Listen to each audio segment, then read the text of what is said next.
السلام علیکم پیارے بچوں، مجھے پوری امید ہے کہ آپ سب اپنے گھر میں اللہ کے فضل و کرم سے خیریت سے ہوں گے۔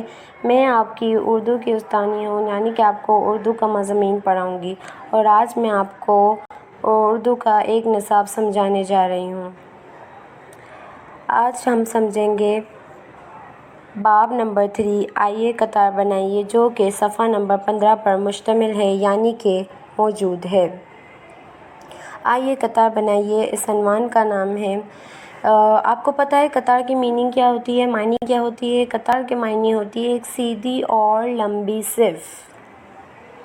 وہ قطار جو آپ نے دیکھا ہوگا کہ آپ کی استانی جب آپ کو پرے کے وقت لے جا رہی ہوتی ہے گراؤنڈ فلور پہ، تو آپ ایک قطار بنا کر کھڑے ہوئے ہوتے ہیں، یعنی لمبی لمبی قطاریں ہر کلاس کی، مطلب ہر جماعت کی وہاں پہ بنی ہوئی ہوتی ہے۔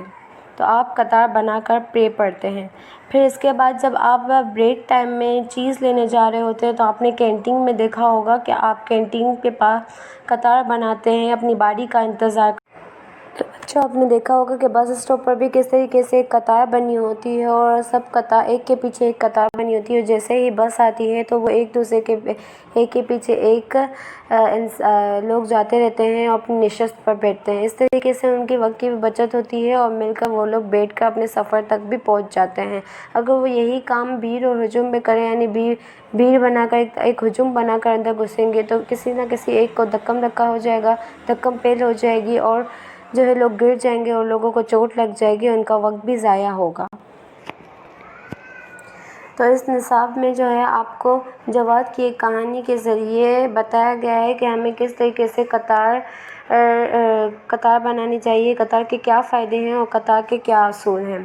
جواد بہت غور سے باورچی خانہ اسے کہتے ہیں جس میں آپ کی امی جو ہے وہ کھانا پکاتی ہیں۔ جواد بہت غور سے باورچی خانے کے فرش پر چونٹیوں کو آٹا کے ذرات اٹھاتے اپنے بل تک لے جاتے ہوئے دیکھ رہا تھا۔ آج روٹی پکاتے ہوئے امی سے تھوڑا سا آٹا فرش پر گر گیا تھا۔ فرش یعنی زمین۔ اب اسی آٹے کو چونٹیاں ایک کے پیچھے ایک قطار بنائے تیزی سے اپنے بل میں منتقل کرنے میں مصروف تھی، بل جہاں وہ رہتی ہیں۔ دادا جان بڑی دیر سے جواد کی اس مصروفیت کو دیکھ رہے تھے، یعنی کہ وہ دیکھ رہے تھے کہ وہ کیا کر رہا ہے۔ انہوں نے جواد کو آواز دی اور پھر کہا کہ بیٹا، تم کس چیز کو اتنی دلچسپی سے دیکھ رہے ہو؟ تو جواد نے بتایا کہ میں دیکھ رہا ہوں کہ چونٹیاں کس طریقے سے ایک کے پیچھے ایک دوسرے کے ساتھ مل کر قطار بنا کر کام کر رہی ہیں۔ وہ کیسے اپنے آٹے کیسے امی کے ہاتھوں سے گرے فرش پر آٹے کو ایک ذرات لے کر کیسے اپنے بل تک، اپنے گھر تک کیسے لے جا رہی ہیں۔ تو اس جو ہے وہ سبق میں آپ کو جواد کی کہانی کے ذریعے سبق دیا گیا ہے کہ آپ بھی جو ہے وہ قطار بنانے کا اصول اپنی زندگی میں اپنا لیں، تاکہ آپ کا بھی وقت بچے، آپ کا وقت ضائع نہ ہو، اور آپ پریشانی سے بھی دور رہیں۔ ہم نے سوالات دیکھے ہوں گے کہ جواد کسے دیکھ رہا تھا؟ جواد چونٹیوں کو دیکھ رہا تھا۔ چونٹیاں کیا لے جا رہی تھی بچوں؟ چونٹیاں جو ہے وہ اپنے گھر میں آٹا لے جا رہی تھی۔ ہمیں ننھی چونٹیوں سے کیا سبق ملتا ہے؟ ہمیں ننھی چونٹیوں سے سبق ملتا ہے کہ ہمیں اپنی زندگی کا یہ اصول بنا لینا چاہیے کہ ہمیں ایک دوسرے کے ساتھ مل کر قطار بنا کر کام کرنا چاہیے، اس سے ہم پریشانیوں سے بھی دور رہتے ہیں۔ کون سے جاندار قطار بنا کر کام کرتے ہیں، یہ میں آگے جو ہے پکچر کے ذریعے آپ کو بتاؤں گی کہ وہ کون سے جاندار ہیں۔ قطار بنانے کے کیا فائدے ہیں؟ قطار بنانے کے پہلا یہ فائدہ ہے کہ ہمارے وقت کی بھی بچت ہوتی ہے، اور دوسرا یہ کہ ہم پریشانی سے بھی دور رہتے ہیں۔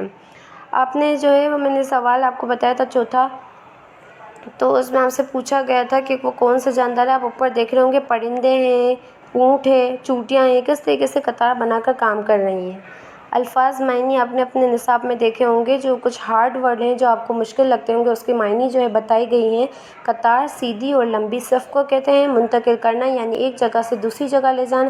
اصول، قاعدہ، طور اور طریقہ۔ دھکم پیل یعنی دھکے پر دھکے لگنا۔ قدرت، اللہ تعالیٰ کی طاقت۔ بھیڑ یعنی ہجوم اور رش۔